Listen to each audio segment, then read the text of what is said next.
believe it or not.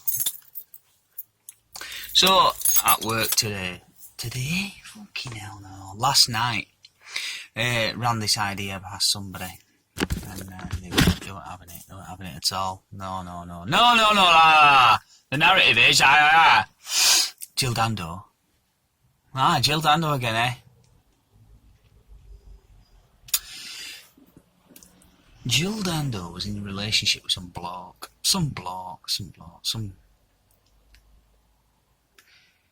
gynecologist. Turns out this bloke is now, it's like the keeper of the royal snatch. He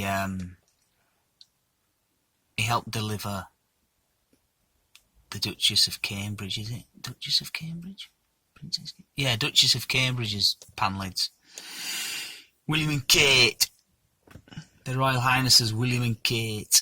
Oh, well, this bloke, he was the partner of Jill Dando. And Jill Dando was shacked up at his house. She was living around his gaff. When she was shot on her doorstep, she was only returning to her house for whatever reason, whatever item, maybe pick some mail up, maybe whatever the fuck, yeah. But at that point, she wasn't living at her house. She was living around his gaff. She was shacked up with him. And this is one of the strange sort of factors in the whole world. The whole Jill Dando caper is very strange, very odd, nobody's been convicted. They fitted up that Barry George individual who subsequently was released because of a miscarriage of justice. He was fitted up for a murder. He got away with it for a year and then they fitted him up for it.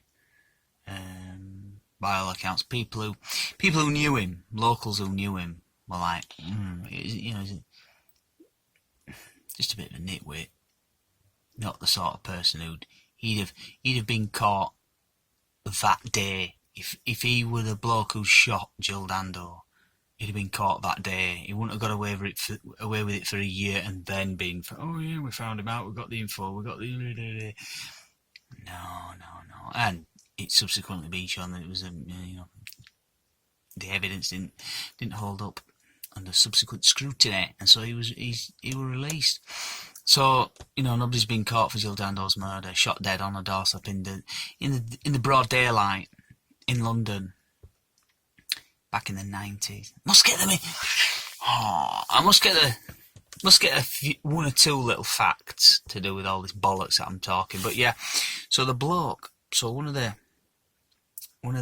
curiosities about all this is that Jill Dando wasn't using her house at this time. She still lived there, still registered there. The argument. Oh, it was a stalker. It was a stalker. A stalker who's been sat outside her house for fucking days, waiting for it to just happen. Nobody's noticed this individual hanging around for days on the off chance that she'll turn up at her house because she's not living there at the moment. She's over at Brush with some bloke who subsequently is a keeper of the royal snatch. He's got his feet under the top table, under British society's top table now. Yeah, very queer, a real queer carry on.